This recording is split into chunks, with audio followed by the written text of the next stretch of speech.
घेराव कर्मसूची करेंगे, पूरा घेराव होगा, हम नाम कटने नहीं देंगे।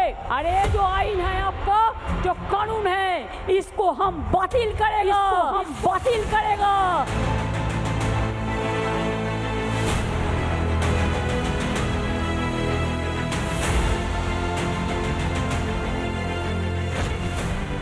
শ্বশুরকে বাবা সাজিয়ে এবার প্রত্যন্ত এই হিঙ্গলগঞ্জের এই এলাকায় বাস করছে বাংলাদেশি। তার নাম ছিল রাশিদুল গাজী। তিনি এখানে নাম পরিবর্তন করে তিনি হয়ে যান আব্দুল গাজী। তিনি এখানকার মেয়েকে বিয়ে করেন এবং শ্বশুরকে বাবা সাজিয়ে বসবাস করছেন দীর্ঘ বেশ কয়েক বছর ধরে। দেখাচ্ছে আমি বাংলাদেশের থেকে আইছি, আসার পরে দেখাচ্ছে তামিলনাড়ু ছিলাম, আপনার আইলার আগে আসা।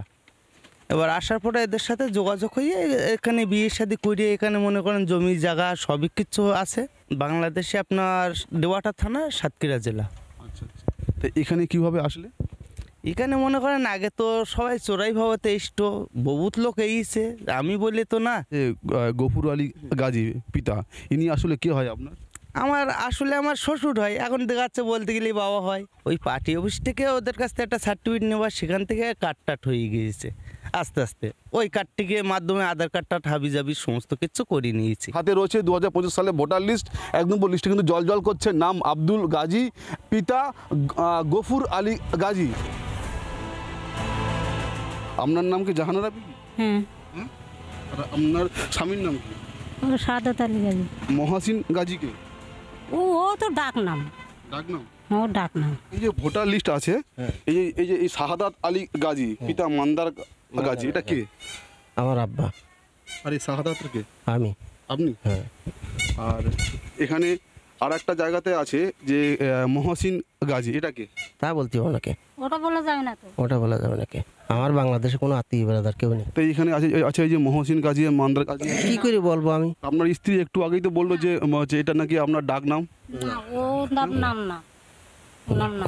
আপনার স্ত্রী তো মনে বলছে যে শাহাদাত আলীর গাজীর ডাক নাম মহসিন গাজী। না না না।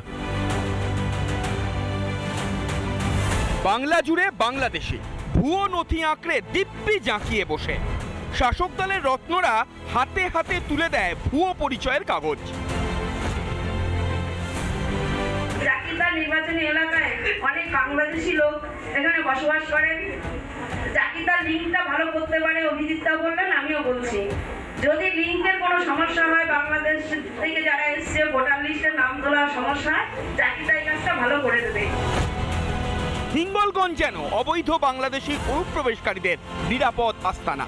রিপাবলিকের ক্যামেরায় একের পর এক ভুয়ো ধরা পড়লেও পুলিশের টনক নড়ে না। এই ভুয়োদের বাঁচাতেই ঝাঁপিয়ে পড়েন মমতা অভিষেক।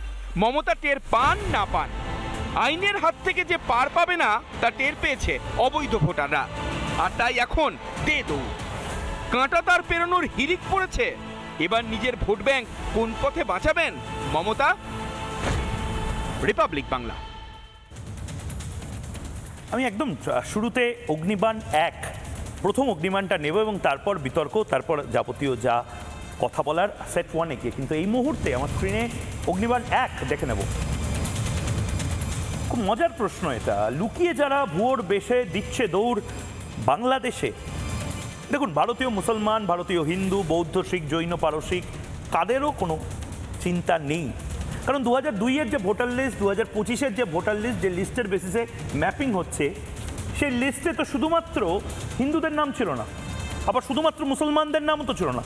হিন্দু, বৌদ্ধ, শিখ, জৈন, পারসিক, মুসলমান, খ্রিস্টানি, অর্থাৎ ডেরেক ওব্রায়েনের নাম যেরকম রয়েছে, নওশাদ সিদ্দিকীর নাম রয়েছে, আব্বাস সিদ্দিকীর নাম রয়েছে, অধীর চৌধুরীর নাম রয়েছে, সেখানে নির্দিষ্টভাবে প্রত্যেক রাজনৈতিক দলের প্রত্যেক কর্মীর নাম রয়েছে, তাদের বাপ ঠাকুরদার নাম রয়েছে।